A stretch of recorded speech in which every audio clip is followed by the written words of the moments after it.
Leprosy is something so widespread in India. When I came to know that leprosy is something as the world's largest burden it is in India, I was actually surprised to know that why people are not talking about that.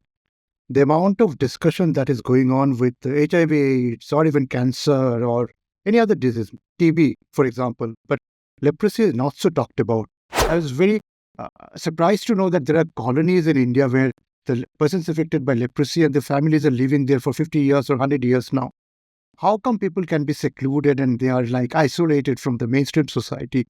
And how come they're living there? And an organization exists in India who are working for the people who are in the colonies and trying to mainstream them. I think that death, this stigma is not attached to leprosy because people know that it is not a deadly disease, right? There is a cure for that. And if you take the drugs are available free of cost in India to eliminate leprosy from the country by 2027. Hi, in today's episode, we have with us Gaurab Sen. He's the Chief Executive Officer, the CEO of Sasakawa-India Leprosy Foundation, SILF. With a passion for social change, Gaurab has been at the forefront of the organization's mission to improve the lives of individuals affected by leprosy. Under his leadership, SILF has expanded its outreach significantly, growing from operations in a single city to 8 regions across India. His vision has helped SILF to decentralize its work and reach closer to the community. He has more than 2 decades of experience in the development sector in India, which includes a short stint with the United Nations Regional Office in Bangkok, Thailand. There is more. Gaurab has worked in different parts of India with various marginalized groups such as persons with disabilities, Adivasis, women survivors of human trafficking, and persons affected by leprosy and their families. Welcome, Gaurab, in today's episode. Thank you. Thank you so much for taking out the time. So the first question that I want to ask you is that, what made you join SILF and what is the mission of SILF? Leprosy is still, it's such a taboo in my head. I mean, a lot of people tell us that you're not supposed to touch somebody with leprosy. It's almost like an untouchable sort of an existence that people with leprosy suffer from. Tell me, how did you muster this courage to really go out there and join this? Where did this entire passion start from? Thank you, Mohua. Actually, I've been working in this field for more than 2 decades now. And I've worked in the health issues like disability and different other issues. I've worked in forest rights. I've worked in survivors of human trafficking. But leprosy is something so widespread in India. When I came to know that leprosy is something as the world's largest burden it is in India, I was actually surprised to know that why people are not talking about that. The amount of discussion that is going on with HIV/AIDS or even cancer or any other disease, TB, for example, but leprosy is not so talked about. So when I got an opportunity, I was living in Kolkata and I was working for one organization who are working in the field of human trafficking. So somehow at that time, pandemic, COVID strike all over India and people were, organizations were suffering the financial losses and everything. And that time I got this offer from this organization and I thought, why not? That is one of my desire to work in this field. Beyond that, this organization, Sasakawa-India Leprosy Foundation, the work is a very unique kind of a work that they're doing for more than 15 years now in India. Majority of the organizations, even my work previously, it was in the community, right? So like in a village or in a block or in a city or in a state kind of a thing. But here that we work in a leprosy colony, which is another subject. Actually, I was very surprised to know that there are colonies in India where the persons affected by leprosy and the families are living there for 50 years or 100 years now. How come people can be secluded and they are like isolated from the mainstream society? And how come they're living there? And an organization exists in India who are working for the people who are in the colonies and trying to mainstream them. So everything together that has driven me to join this organization in 2020 when COVID was at its peak, and I joined and then I moved to Delhi and I've been working here for the last 4 years. So we're expanding, as you said in the beginning. That's how I So, view. Gaurav, I mean, I'm very forced to ask you that. Do you think that because cancer is a big ticket economic number, HIV obviously also has taken on a bigger space, considering sex is a taboo subject. I'm just thinking aloud with you, right?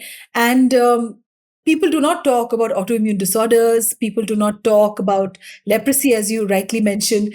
People do not. It has not yet become really, a huge conversation that is normalized. Do you think, is it because there is a medical lobbying for the kind of finances that's involved with cancer, and that's why you feel that leprosy maybe is not discussed enough?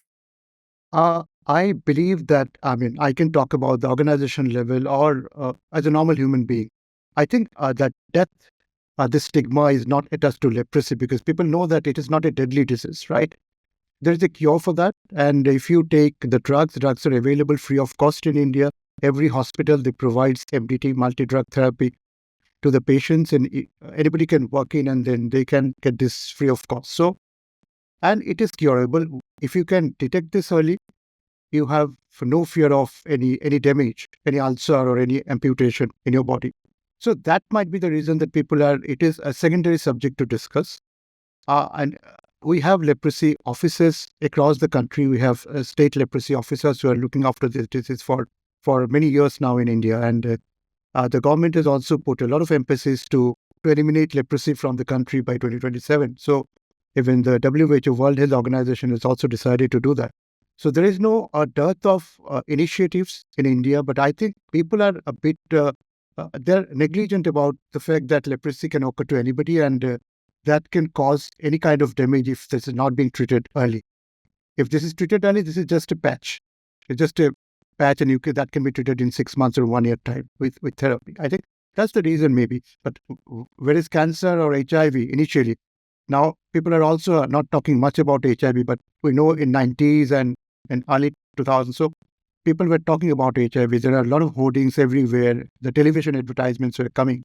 But now that HIV is also under some kind of control and people know the precautions, the preventive measures, so this is not so much talked about. But definitely cancer is a deadly disease, and it's an economic burden for the family as well, whereas leprosy It's is a not huge that. economic burden, and Right, hospitals are, they are relentless in kind of putting those charges. And of course, there are other hospitals where one can get, medicines at a right, lower cost and treatment. right, But cancer is really like the pandemic today. In every home within the extended family, you'll know of right. somebody who's, suffering with cancer. So can you just share a little bit about COVID-19 pandemic, how it affected SILF's work, and how the organization really adapted during these challenging times? Because, we were not allowed to go out during that time. So how did the work for you get affected?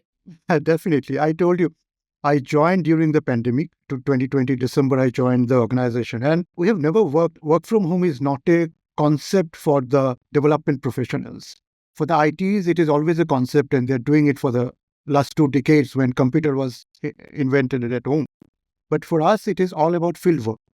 Without field, we have no existence. We have to go to the field. We have to be with the community, and then only the result. You can show the result, right? So the pandemic hit our work badly. Almost for 6 7 months, nobody could go out, and people were staying working from home. But until unless we get it from the community, we cannot even from home. What kind of work you expect us to do, right? Until unless it comes from the community. So it was basically our work at that time was mainly concentrated with the humanitarian aid support. We are giving them support because even the people living in the colonies, they are doing a very manual labors. So they could not go out and earn their living, right? So at that time, giving them ration or giving them any kind of support was very necessary. And from SILF side, we're doing that. We're getting the request from the colonies, and then we were reaching out to them as much as we could because our team also could not travel much. So they had to be at home and do all the necessary work. So that is something, one more work that we were doing at that time because our scholarship program. Our children, we support the children with scholarship from our organization. So these are the two work that we were continuing at that time. But mainly it was humanitarian aid work. And after that, to compensate the whole work, we actually started in a big manner after the COVID, and then all the expansion had happened since 2021. That's how we are working at that. Yeah, so it's fascinating to see the way you've expanded. I mean, from one city to 8 regions across India. So, what has the impact been and how did you go about it, Gaurav? It was a very uh, new concept for the organization because SILF was basically a Delhi-based organization, and they were running centrally and reaching out to the regions with the teams. The field teams were there. But my idea of work in the development sector is through a decentralized process. We cannot do things centrally because it is all about the field. And field cannot be in Delhi, that can be in different other parts of the country. And people need us, right? In the times of emergency, in the times of need, they need to talk to somebody. And if you're sitting in Delhi and speak a different language and have a different culture, so they won't be able to connect. Field work is totally different, right? I mean, we connect easily if the person is a peer group. They speak the same language, have the similar kind of a culture, similar kind of an attitude. So they connect easily. But they're a kind of taken aback when they have to talk to Hindi or English to somebody in Delhi office. They have to call them and they have to tell their problems. And maybe sitting here, we won't be able to understand the problem because the problem is very local. So, I'd really like to understand this problem, Gaurav, that you're talking about. right, We are still. I'm still a little lost about the problem. right. The problem is like the kind of, in a colony, they might have a livelihood issue, right? So somebody, a local needs to be there to figure out what kind of livelihood options are available for the person. Okay. Like we are working in, for example, we are working in a place called Raksol, which is a Nepal border in Bihar. In the colony, half the population, they have to depend on certain kind of manual, the coal mines and everything is, I mean, the coal transportation and everything is done there. So they're dependent on that kind of a work. To take them out of that and give them some kind of a livelihood, which is like a kirana shop or something, that is the local person has to find out market feasibility. We just give them a kirana shop and then they cannot run the business, then there is no use of doing that. So a person from Delhi go there and do a market analysis is difficult because the person has to stay They there would for long. And, understand. right. So similarly, every region has their own kind of issue, and a local person has to understand that and address that. We cannot do it sitting here. A CEO cannot do it sitting here, or any manager sitting here. They might go take their opinion, feedback, and then come back and then do an in-house discussion. But that doesn't solve the problem. To solve the problem, you have to be with the problem and be in the community, the person who is facing. So that's how the expansion plan has been developed. And we started in a phased manner. We didn't do it in a year. First, we started with 2, 3 states and then gradually. And this year, we are working in 17 states, fortunately, or Wow. the blessings of everybody. We are just expanded to 17 states and planning Oh, to do wonderful. more. Wonderful. Absolutely. I'm sure you will. And what about the educational initiatives that you have provided, for the children from leprosy affected families to ensure that they have equal opportunities? And like I was just telling you right at the start that, it's almost considered like an untouchable disease. And there is so much of fear around leprosy. And for children growing up in these, affected families, how do they go into school to get their admissions and all of that? Mohua, to be very honest, there are still stigma in the rural areas. Maybe you don't find the stigma in Delhi or bigger cities like Bombay or Pune or somewhere. But as I talked about Raxol or any other places in remote parts of Bihar or Assam or West Bengal or anywhere, so you find these kind of problems. Uh, so that's why we are doing an advocacy, talking to the local stakeholders, the colony people, how to do with that. The school authorities, we are doing sensitization programs to do that. We are supporting the children who are actually left out of the higher education, who have done their 10th or 12th, and they are intelligent people, intelligent boys and girls, and they want to do something in their life. So supporting them with scholarship program. We have two different set of scholarship programs. One is to support the budding scholars in nursing, because nursing is a very sought after profession in the colonies because they grow up seeing their parents having ulcer or they're doing some kind of primary treatment to the parents. So that is a very sought after profession. So nursing is one kind of scholarship that SILF is supporting.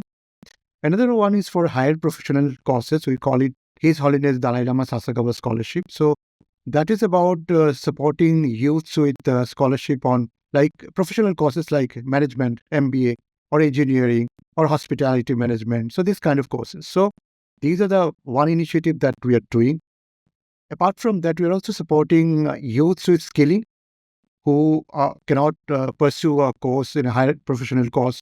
So that person may be a any kind of courses like beautician courses or technician courses. So we are supporting them, which up to 1 year courses, which we are supporting them.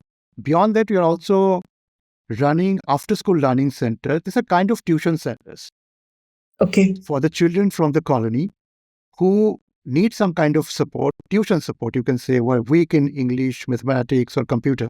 So you're supporting these children with some kind of support. We have teachers there, we have caretaker there. So currently we have 14 such centers in different states. Yeah. Let's just talk a little bit about the colonies that you spoke about, just for our listeners to understand what are the colonies, how do they operate? And of course, I mean, one worries because, I'm worried myself about becoming digitally like a dinosaur because every day there's something new that happens in the digital world. And I can't even bear to think about children who probably will not be allowed in mainstream society. How is it that they grow up, with access to digital education? And a little bit maybe about the colonies, if you could just explain that to us, Gaurav. Okay. Colonies are basically a structure, right? They have their own governance system.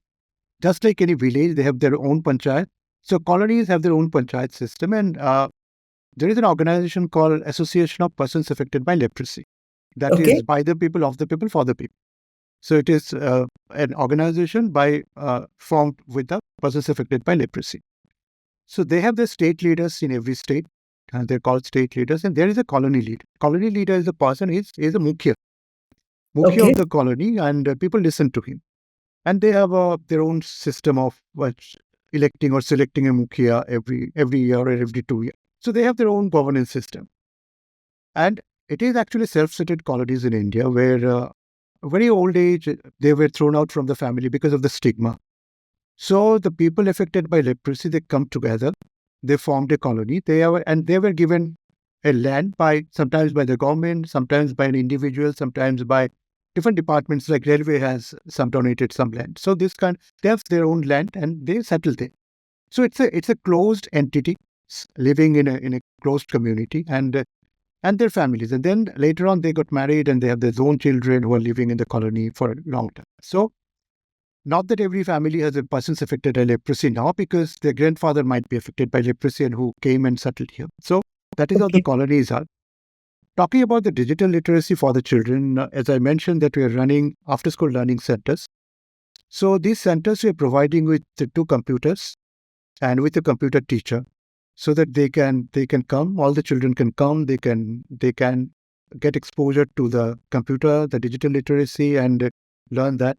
Beyond that, this year we are also starting one digital literacy center in Orissa, yet to be started, but before March we'll start that in Mayurbhanj district. And there we are also trying to involve the women, the mothers of the children, so that their digital literacy is also important for their banking purposes or any other thing. So that's a gradually expanding, not baby steps, one at a time. So that's a way growing.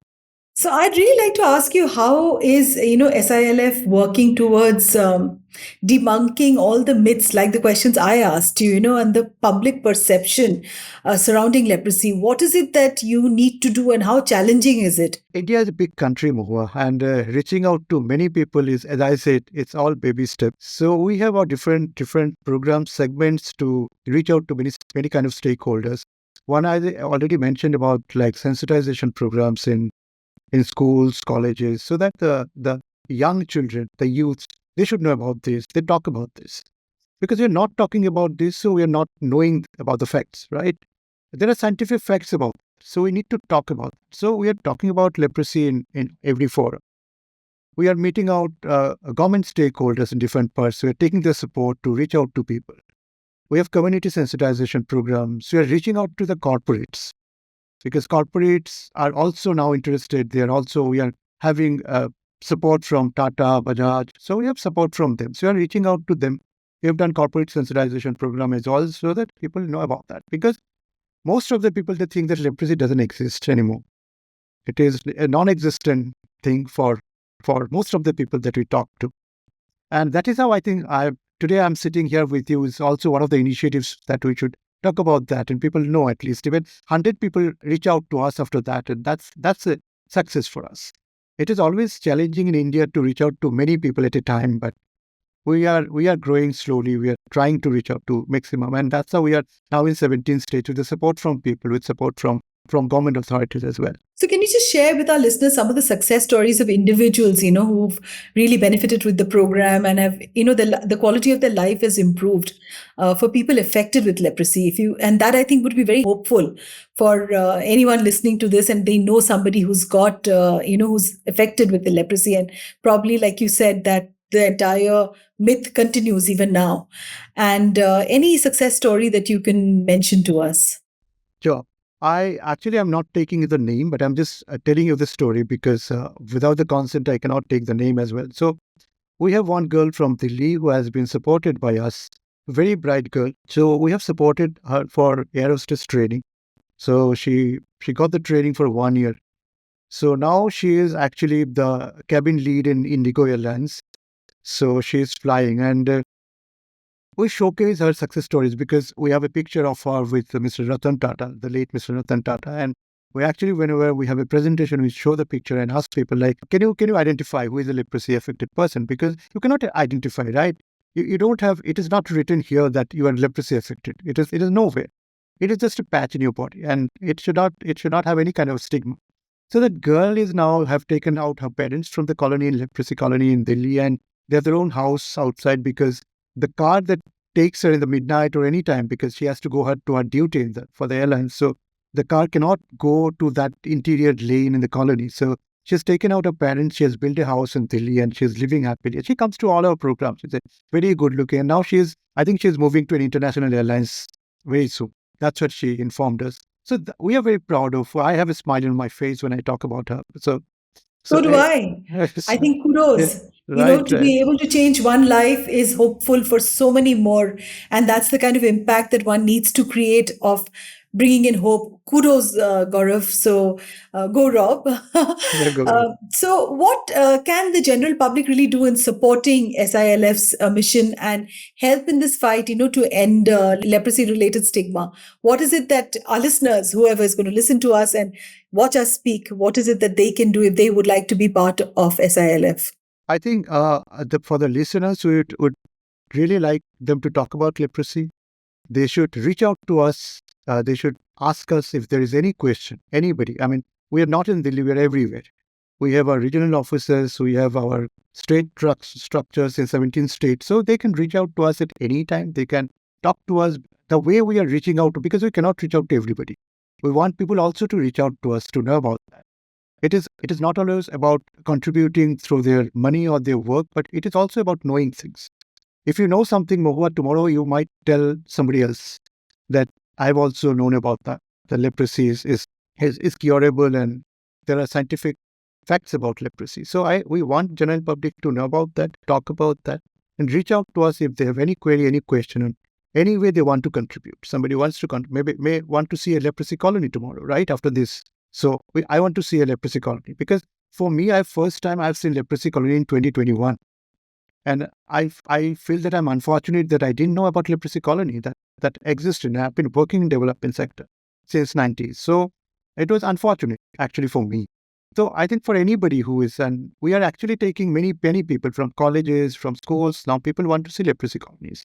Whenever we are reaching out to people, as I mentioned about the girl air hostess, so we are taking to her many platforms. She's telling her story, so people are getting motivated. So why not to go to the colony and meet people? They're just going and We would love walking. to have her on our Sure, show also, sure, Gaurav. sure. That will be wonderful. Yeah, Fantastic. sure. So, last thing, what message would you like to leave with our listeners about leprosy and the work of SILF? What would it be, if you were to leave your last message?